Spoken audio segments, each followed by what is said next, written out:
ভালো লাগতেছে, এখানে এরকম একটা পরিবেশ হয়েছে, সত্যি অনেক ভালো। আমাদের গ্রামের আশেপাশে যারা আছে সবাই এখানে এসে ছবি তুলতে পারতেছে, ঘুরতে পারতেছে, আর এরকম উদ্যোগ নিচ্ছে, অনেক ভালোই লাগতেছে। ভালো লাগতেছে, আসছি ঘুরতে, আমরা 3 বোন মিলে আসছি, এমনিতে ভালো লাগতেছে। কি বলবো, এখানে মানে মনমুগ্ধ করা একটা পরিবেশ হয়ে গেছে এখানে, যেটা মানে বলে বোঝানো যাবে না যে আমাদের গ্রামের মধ্যে এমন সুন্দর একটা পরিবেশ, এমন মানে যে করছে ওনাকে ধন্যবাদ দিতেই হয় যে এমন ভাবে আমাদেরকে একটা করে দিয়েছে, খুবই ভালো। জমির উপরে আপনারা এই সূর্যমুখী চাষটা করেছেন 4 বিঘা জমি, 4 বিঘা জমি না? এই যে প্রতিদিন মানুষ দর্শনার্থীদের সমানে ছুটে আসছেন, মনে হচ্ছে একটা উৎসব বা উৎসব মুখর একটা পরিবেশে কাজ করছে, তো আপনাদের অনুভূতিটা কি? যে আমাদের অনুভূতি খুব ভালো, এবং যে আমরা প্রতিবার তো আপনার ধান চাষ করি। এবারে আমার চাচু কবির হোসেন, মোহাম্মদ কবির হোসেন উপজেলা চাকরি করে, তো ওনার ইচ্ছে ছিল যে সূর্যমুখী বাগান করবে।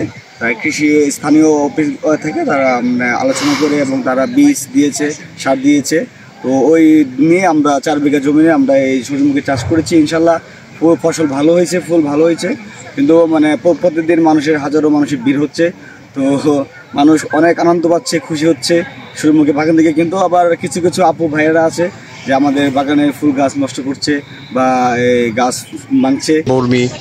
বর্মির মধ্যে একটা কাঠপাড়া গ্রামের মধ্যে অনেক সুন্দর একটা সূর্যমুখী বাগান। এখানে অনেক পর্যটক আসে আমাদের বিভিন্ন দিক থেকে।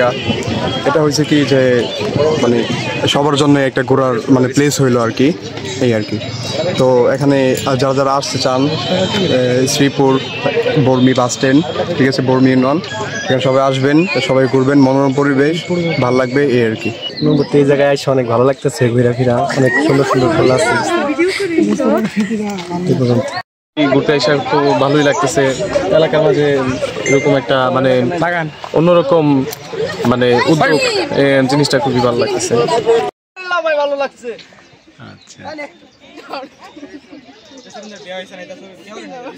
এই ফুলের সৌন্দর্য দেখার জন্য দূর দূরান্ত থেকে প্রতিদিনই মানুষ ছুটে আসছে এই সূর্যমুখী ফুলের সৌন্দর্য উপভোগ করার জন্য।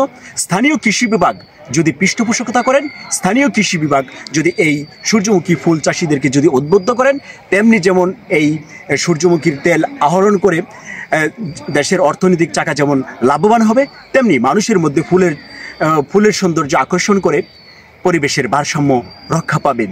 তারিকুল ইসলাম তারেক, কেটিভি নিউজ, শ্রীপুর, গাজীপুর থেকে।